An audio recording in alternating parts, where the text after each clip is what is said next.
ចាំមើលមកនឹងតាស្រីកំសាន្តណាប់ព្រៃខំពីប្រងគេគឺមិនសម្រេចម៉ែផ្ដាច់ចិត្តបងពីស្នេហ៍សាច់លោកមកគេពេញស្រុកថ្មថ្ម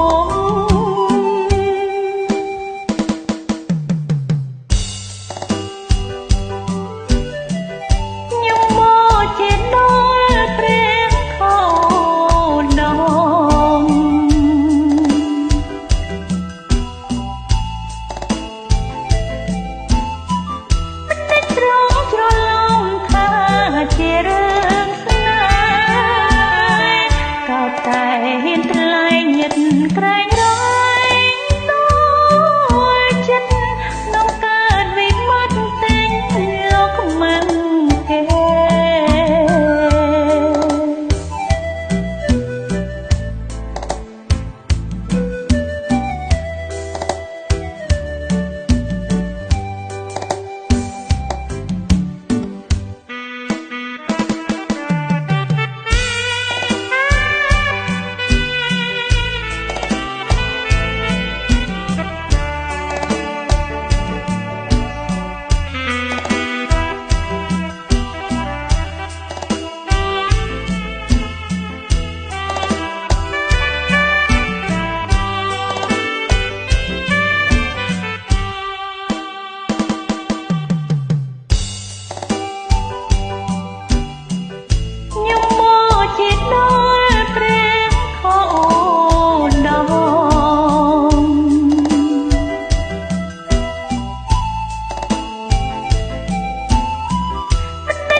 តែហ៊ានថ្លែងញឹកក្រែងរយ